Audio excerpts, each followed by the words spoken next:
Assalamualaikum warahmatullahi wabarakatuh. Hai teman-teman,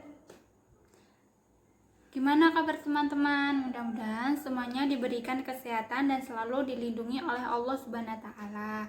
Perkenalkan, nama saya Friska Novrianti. Saya perwakilan dari kelompok 5 mata kuliah Manajemen Produksi dan Operasi yang akan membahas menghitung kebutuhan kapasitas dan break-even point atau yang kita sebut dengan BEP. Yang pertama, sebelum kita mengetahui konsep kapasitas, tentunya kita harus mengetahui apa sih kapasitas itu, yaitu kapasitas adalah suatu tingkat keluaran, suatu kuantitas keluaran dalam periode tertentu. Lalu yang selanjutnya itu ada perencanaan kebutuhan kapasitas, yaitu bisa diketahui untuk ukuran berdasarkan output, lalu ukuran berdasarkan input. Kemudian ada presentasi penggunaan kapasitas, yaitu yang pertama, keberanian pengusaha untuk menghadapi ketidakpastian. Kemudian yang kedua itu ada pengaruh penggunaan mesin terhadap kerusakan. Yang ketiga itu ada sifat fluktuasi permintaan dan resiko kekurangan hasil produksi. Yang keempat itu kemungkinan subkontak.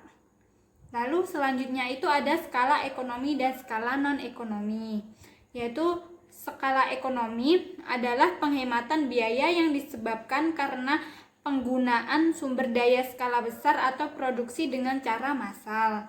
Lalu yang non-ekonomi adalah tingkat output yang meningkat pada suatu titik tertentu akan menyebabkan meningkatnya biaya rata-rata per unit dan jasa. Kemudian ada metode kuantitatif perencanaan kapasitas produksi. Yang di sini ada 4 metode, yaitu kapasitas bahan baku. Yang kedua ada kapasitas jam kerja mesin. Yang ketiga itu ada kapasitas jam kerja. Lalu yang terakhir itu adalah model kerja.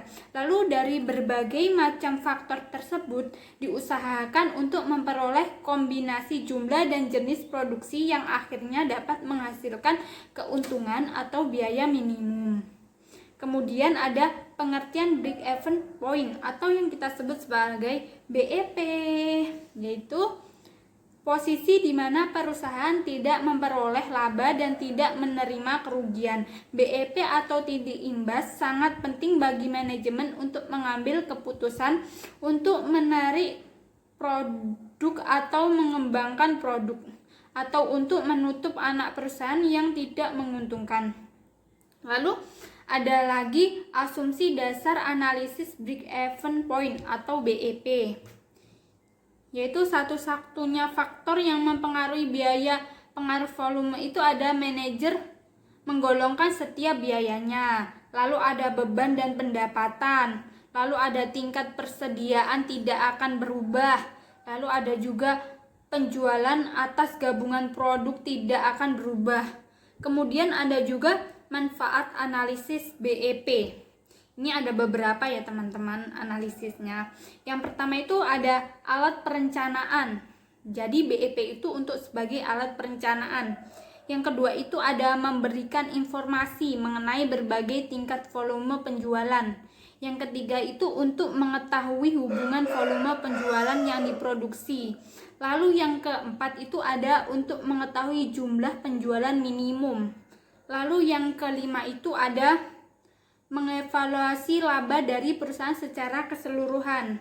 Yang keenam itu ada mengganti sistem laporan yang tebal dengan grafik agar mudah dipahami pastinya ya teman-teman, sebagai bahan pertimbangan untuk menentukan harga jual. Lalu apa aja sih kelemahan BEP ini? Lalu BEP ini mempunyai kelemahan pada asumsi tentang linearity-nya, lalu di klarifikasi biayanya, dan di jangka waktu penggunaannya. Itu kelemahan BEP ada di 3 tempat itu. Lalu metode penghitungan BEP.